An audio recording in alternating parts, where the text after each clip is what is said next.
তুলবেন? প্রথম কাজ শান্তি প্রতিষ্ঠা করা এবং মানুষের শিক্ষা, সংস্কৃতি, খাদ্য, বস্ত্র, বাসস্থান এগুলো নিয়ে আমাদেরকে ভাবতে হবে। 140 কোটির কাজ বাঁকুড়া ঝাড়গ্রাম 9 নম্বর রাজ্য সড়ক, আপনার বিধানসভার উপর দিয়ে বেশ কিছুটা রাস্তা গেছে, যে রাস্তার জন্য আজকে অনেক প্রাণহানি হয়েছে, অনেক দুর্ঘটনায় অনেক ক্ষতিগ্রস্ত হয়েছে। সেই রাস্তার কাজ কিভাবে শুরু করবেন, কি চাইছেন এখন? আমরা অনেক হিসেব নিকেশ চাইব, অনেক হিসেব নিকেশ চাওয়ার বিষয় আছে, কারণ অনেক কিছু অঘটন ঘটেছে, সেগুলো আমাদের কিন্তু কড়ায় গন্ডায় করে তিলে তিলে করে আমরা এবার হিসেব চাওয়ার সময় এসেছে।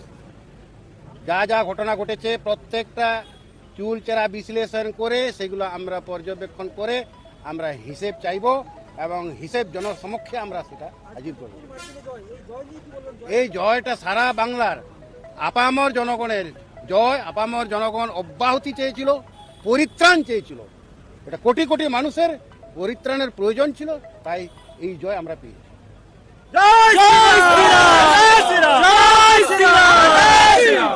জঙ্গলমহলে তৃণমূল ধুয়ে মুছে সাফ হয়ে গেছে, এর মূল কারণ কি মনে হচ্ছে? এর মূল কারণ হচ্ছে যিনি শাসক দল হিসাবে ছিলেন তার অপকর্মের জন্য। যেমন কর্ম তেমন ফল, এটা জানা আছে। হ্যাঁ, পাপ কোনোদিন বাপকেও ছাড়ে নাই। নিজে আশা করেছিলেন এই জয়? হ্যাঁ, অবশ্যই আশা করেছিলাম, কারণ আমরা রক্ত মাংস হাড় দিয়ে তৈরি মানুষ, সবাই তো মানুষ, যাদের মানযুক্ত হুঁশ আছে, যাদের মনুষ্যত্ব আছে, বিবেক জ্ঞান আছে। আশা করি ওই সরকারে থাকা লোকজনের মতো তো সবাই হতে পারে না, এবং আমরা তো মনে করি ওই দলেও কিছু ভালো মানুষ এখনো রয়েছেন, এবং সেই ভালো আমাদের বিজেপিতে কতটা সংখ্যা ছিল সবাই জানি, আপনারাও জানেন, আমরাও জানি। তার থেকে যে এত বেশি লোক কোথা থেকে আমদানি হলো, এত ভোটার কোথা থেকে আমদানি হলো, আমি তো মনে করি সেই তৃণমূলের যে যারা ভদ্র সভ্য, যারা দেশ এবং দেশের কথা ভাবেন, যাদের শরীরে মানুষের চাল চামড়া রক্ত মাংস রয়েছে, সেই ধরনের মানুষগুলো আমাদেরকে সমর্থন করে আজকে এই ব্যবধানে পৌঁছে দিয়েছে। জঙ্গলমহলে কি আদিবাসী ভোটটাও কি তৃণমূল হারালো বলে মনে হচ্ছে?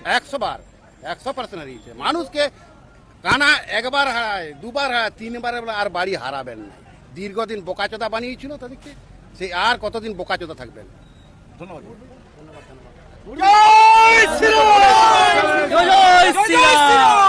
কুর্মীরা তো বলেই দিয়েছেন যে জঙ্গলমহল থেকে সাফ করে দেবেন, সেটা সাফা করে দেখিয়ে দিলেন জঙ্গলমহলে।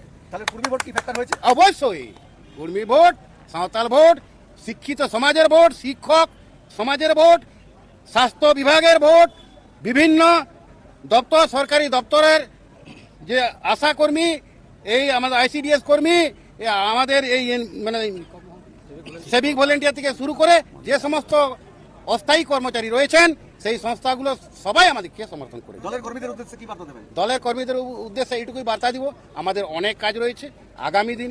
এই এলাকায় এই জঞ্জাল সাফা করতে অনেক বাকি রয়েছে। আমাদের বাঁকুড়া জেলায় যতগুলো পঞ্চায়েত সমিতি, জেলা পরিষদ, পঞ্চায়েত রয়েছে, এই ঘুঘুর ভাষা যতক্ষণ না পর্যন্ত আমরা ভেঙে চুরমার করতে পারছি, ততক্ষণ পর্যন্ত আমাদের কাজ শেষ নয়। আমাদের আন্দোলন চলবে এবং অবিলম্বে ওগুলো চেঞ্জ করব, এবং জনসাধারণের সিদ্ধান্ত মোতাবেক আগামী দিন পঞ্চায়েত সমিতি এবং জেলা পরিষদগুলো পরিচালিত হবে, এই প্রতিশ্রুতি দিচ্ছি আমি এলাকায়।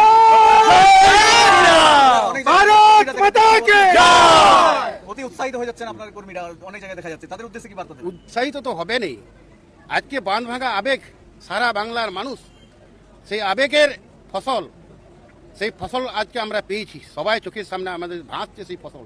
শান্তি শৃঙ্খলার জন্য কোনো বার্তা দিবেন? শান্তি শৃঙ্খলার জন্য অবশ্যই বার্তা দেব, তবে এটাও মনে রাখবেন, বদল যেমন হচ্ছে বদলাও হবে। যে যেমন পাপ করেছে তাকে সেই রকম সাজা ভোগ করতেই হবে। পশ্চিম বাংলাটা কারো বাপের সম্পত্তি, এটা যেন না মনে করে।